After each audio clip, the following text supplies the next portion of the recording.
Hello and a big welcome to the program Big Talk here on Global Television. Of course, today we'll be taking a look at several recent events in Nigeria, looking at how the negotiations so far with the federal government and the NLC and TUC, what is workable for Nigeria's workers, for the fact that governors are saying we can't even pay 60,000 naira as the minimum wage. And it is almost a week right now where Labour had given to the federal government for them to come out with something substantial for the Nigerian workers. All of these controversies will be what we'll be looking at. And the fact that if 1 year of Tinubu's administration hasn't been able to address a lot of economic indices, which is also giving rise to some of these agitations, because the pressure on the naira is actually making lives quite very hard. And even workers who were earning the minimum wage of 30,000 naira are proud to this time, which 30,000 naira was able to buy a bag of rice, compared to now that 30,000 naira can't buy a bag of rice. And then they are pressing demand of over 250,000 naira to be a minimum wage. But federal government are saying we can do 60,000 naira, and governors are saying we cannot even do that 60,000 naira. All of these will be what we'll be focusing on the program today. And of course, I'll be joined by Obong Cyril Morin. He's a social activist and a public affairs commentator. Joins us live from the capital city of Akwa Ibom, Uyo, where he's connected with us from Zoom to express some of this issue and give analysis to the government of Bola Ahmed Tinubu's administration. Good to have you, Honorable Cyril. All right, many thanks for joining us. Let's begin with 1 year of Tinubu's administration. A lot was expected from the presidency. He even promised Nigerians that he will hit the ground running from day one. Look at the past administration of 8 years, and of course, see if Tinubu is making an attempt to solve a lot of these issues, or is kind of giving us policies, the try and error policies, where he's giving one, giving two to see how he will be able to put a lot of things together. For you, what can you really say about how Tinubu is managing the country for over 1 year now?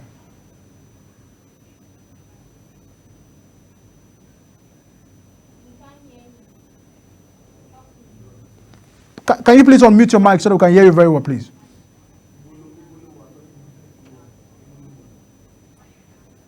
Can you hear me now? Hello? Okay, please go ahead. I can hear you now. Okay. Thank you so much for having me here. I'd like to begin by looking at a holistic appraisal of Mr. President's 1 year in office. Various policies have actually defined this administration in the last 1 year. When you look at the entire renewed hope agenda, then you are basically looking at first of all the fuel subsidy removal, and then you're also looking at the naira flotation, and then you're also looking at a couple of other issues. But then let's look at the fuel removal. I believe that the intention of the fuel removal was subsidy removal was to free up. I mean, it was looked at this. The administration looked at it that they couldn't bear the burden that the entire subsidy regime was bringing on the economy. So the whole idea was to free naira, free cash, so it can be reinvested in critical sectors such as health, education, and critical infrastructures. But then this has also raised new concerns, probably that the administration did not envisage. It has brought in widespread hardship, widespread inflation, and all of that, such as what you just mentioned earlier. And so when you look at that, these are all issues, policies that have raised mixed feelings, good intentions, but the outcome is not really what was desired. And then you look at the issue of the naira flotation also. I believe the whole idea of that was to in the short term, really economists anticipated that in the short term was going to bring market volatility. But then the expected overall aim of it was to bring a more stable and realistic exchange rate in the long term. But when is the long term? Because right now we are even struggling for survival. Can we actually wait for that long term, to experience that stability? But not all knocks for Mr. President. I think when you also look at Mr. President also brought in palliatives, to cushion in the effects of all of that, and he also cleared the foreign currency backlog, that had also prevented foreign investors from coming in. Now, of course, that has endeared the foreign direct investors to come in, with all of that, and and also made Nigeria, to look ready for investment. So, I mean, this is what, in a nutshell, captures the entire policy of Mr. President in the last 1 year of the Renewed Hope agenda. I mean, thank you for giving us a background of that understanding. Several policies when Tinubu came on board to look at it, when you look at issues of floating of naira and the subsidy removal, all of these are issues. But to you, I mean, many persons were expecting that rather than removing subsidy, the political will of the president to go after those who are keeping Nigeria at the level we are today. When you look at NNPC, a lot of reforms were expected, but for now, we've not seen the president pointing fingers on some person and even putting some persons behind closed doors to free up the NNPC and the refinery sector. Because you look at the issues of refinery, they promise us that on removal of subsidy, they're gonna fix up the refinery, the Port Harcourt refineries, and all of those refineries. Do you feel that there are more power? I mean, there are faces that the president does not have the capacity to confront them so far in his 1 year administration. Okay, so truthfully, Rick, and let's be very honest with ourselves. Because when you are doing a public interview like this, one is tempted to be very political and at the same time economical with the truth. But sometimes, the real people like us, the real us jumps into to intervene. Truth of the matter is that while all of these policies are nice on paper, like I've enumerated, all of them from ab initio were doomed to fail. And reason being that Nigeria has never been in shortage of policies. Nigeria has never been in shortage of good policies. But the problem is that Nigeria is, and the first cancerous sickness that is bedeviling the country is corruption. And whatever policy that you are putting in place to revamp the economy, the cancer of corruption will suck it up. And so the whole the removal of fuel subsidy, in all honesty, if you want to ask me, that fuel subsidy wasn't the problem, or even the subsidy itself. How much money those who were supplying the fuel, the contractors that were bringing the fuel, whether there was there were contractors bringing the fuel in the first, because there are a lot of conspiracy theories that, I've stumbled on something on the internet, recently, but I don't even want to go there. Truth of the matter that you've raised a very sensitive issue. Before we went for fuel subsidy, shouldn't we have done some laundry, some house cleaning first at the NNPC and all of that? So that's first things first. If we had dealt with that before going to fuel subsidy, all of these pains, which I can't see it going away anytime soon, wouldn't have been necessary in the first place. So that's to answer your question. I think, and you look at it, Nigeria has this proclivity for always bringing policies that are unresearched. Every development in all the developed countries that you will go to, you will discover that all their policies are from the academia.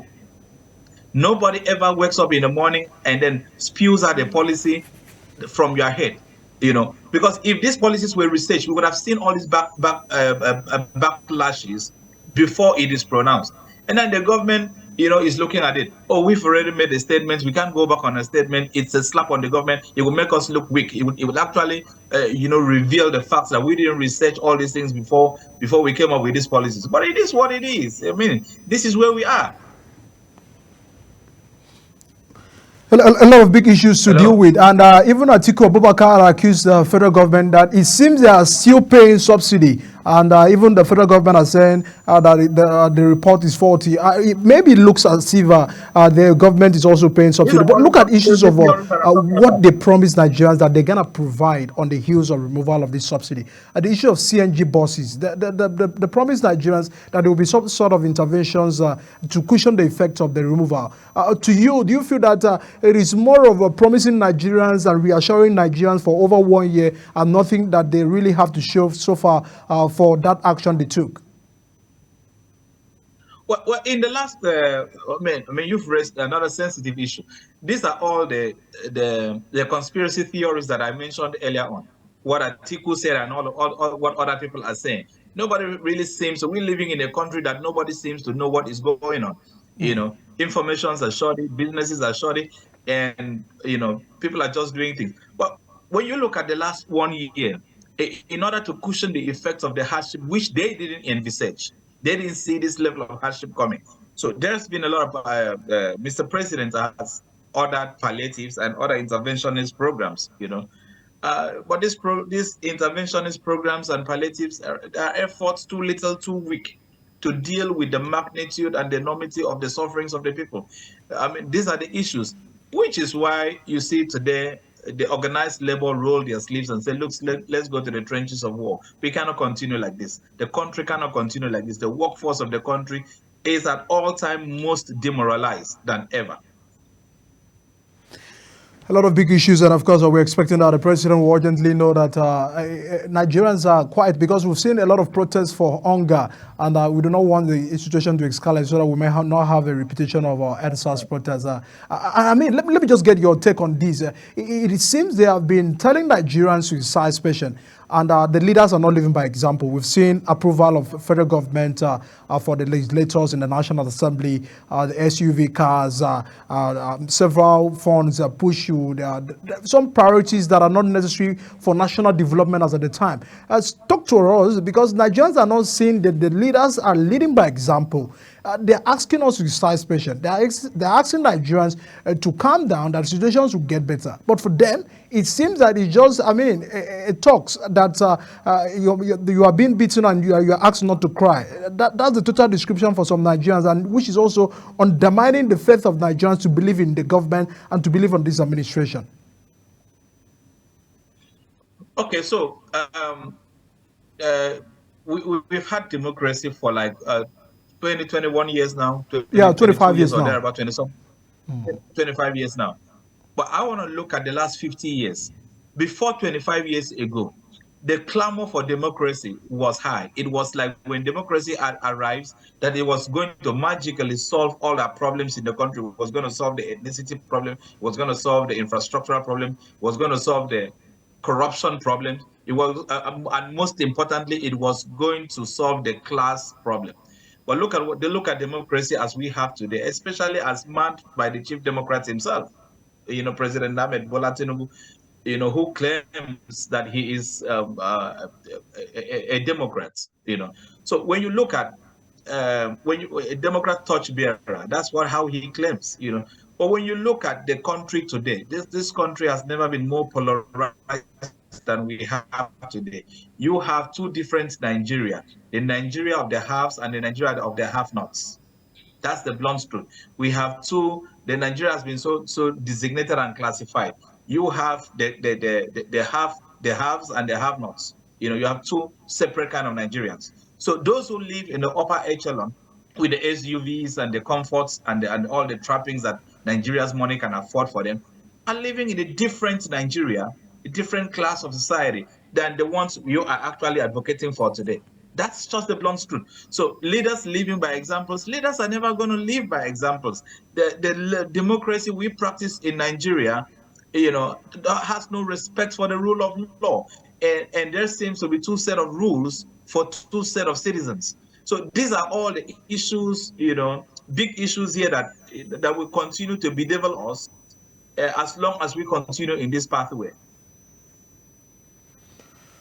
A lot of concern, and if I mean, these kind of issues are not well managed, we're expecting that. I mean, we may not really see the patriotism by Nigerians, even with the release of the old national anthem that is now been signed to law for us to revert to. Patriotism is quite very down in the country, and of course, a call for government to also pay attention urgently to that aspect. But away from that issues, let's now get to what the Nigerian workers are yearning for and agitating for. Workers, I mean, issues of minimum wage. The 30,000 have expired of over 5 years right now, and it seems that in a normal climb, workers do not need to have strike. Workers do not need to have protested. Workers do not need to have actually start calling for a review of the minimum wage. It automatically, with a review of the statistics of inflation, both by food and all indices, government would have definitely get to offer what is substantial for workers. But for you, let me know your take on the ongoing negotiation with the federal government and the Nigerian workers. What is the way out? What do you feel, what can you really make out of all of these recent events by Labour and the federal government? Quite naturally, these are very sensitive issues that breaks my heart to the degree that I wouldn't have even wanted to even say anything about this issue because um, I would have loved to remain as civil as I can and as unprovocative as I can. Because if I really want to bear my mind on these issues, I would be my usual activistic, person, which I don't want to be at this point because Speak from the perspective of a true Nigerian who wants better things for this country. the truth of the matter is that when from which angle do you even want to look at this level of insensitivity on the part of the government? There is no government in the world except a rascal government that can actually um, deal with issues this way. Let's start from the pedestal of what the labor is looking for. What are they looking for the workforce of Nigeria, which incidentally captures the bulk of the of close to the 200 million Nigerians we are talking about? You know, they said they are looking for a realistic review of minimum wage to be directly proportionate to the economic realities that we are facing, inflationary realities that we are facing right now. Is that too much to ask? The answer is no. And they said they want a reversal of this obnoxious and discriminatory uh, uh, um, energy classification. You hiked electricity bill, and they said they want a reversal to 65 uh, uh, uh, per kilowatts. That's what they want. How is that too much to ask? Those are the things. And now somebody, the former governor of is it Benue State, George Akume, who is the SFG now, made a very inflammatory statement a few days ago. He said that he has 4 drivers and that it is inconceivable that he could even pay them 100,000 naira. That it is inconceivable. Now, federal government has made a paltry suggestion of is it 65,000 naira that they want to pay, and 62,000 all of naira. that. 2,000 naira. This is disgraceful, and they couldn't even be responsible enough to even suggest 100,000, which is nothing. And that's what George Akume says, that he cannot even afford to pay his 4 drivers, which begs the question, first of all, what are you doing with 4 drivers? That means you have a driver, your wife have a driver, your kids have a driver, and your dogs probably have a driver. In a What are time you like doing this, with 4 especially in a drivers? time like this, that we are asking Nigerians to, In a time like this, put a lot and of you can't patience. even and you can't even afford to pay 100,000 for each of them. Now, a bag of rice goes for 88,000 naira as we speak this morning. And then, if, assuming you even pay 100,000 to a Nigerian worker, which they don't want to pay, how insensitive can they be? By the time you buy a bag of rice, which is what a regular household, consumes in a month. Do you understand? Now, how much is remaining of that 12 of the 100,000? 12,000 to pay house rent, 12,000 to for transportation, 12,000 for school fees, 12,000 for healthcare. That's how much is remaining. Let's be very honest. I don't even want to talk about the federal government at all times. I think even the leaders who were not dubbed Democrats would have even done better than this. a lot of concern. What can you And really in make this out of the instance, recent statement by Governors Forum? I mean, the governor said we can't even afford to pay the 60,000 naira. And some persons are saying that this may be a bit to distract, the federal government level negotiation, because I mean, these issues have been lingered for over the time. Why are you coming in the midst of the negotiation to make such a statement that you cannot pay 60,000 naira? That federal allocations, well, I mean, coming from the federal government will not be enough to be able to pay workers at that level. What can you really make out of that move by the state governors? well, I wouldn't know why the state governors would make that kind of inflammatory statements. I would call it that because if you look at, I was having a conversation with a friend yesterday, and I said, if my Governor Moino, were to be president in this country today, he would have humanized governance.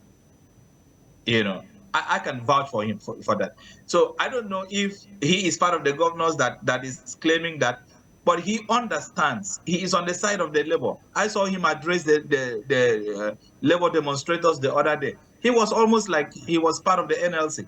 He has a human. He has brought in a human. In Akwa Ibom State, he has brought in a human face to governance. I believe if he were to be in that position, he would have he would have he would have looked at the issue of labor concerns with the human eyes, with the human heart, with the human feelings. I mean, they have taken humanity out of governance. This is what this is all about. This is just an empty drama. You say, if you say you cannot afford the 60,000 naira, okay, so the governors maybe can say that because whatever is coming to them as allocation, federal allocation. Do you understand? Not all the states receive the same allocation. You're the one, because of what you are receiving and what you are generating internally, you're the one that understands your wage bill.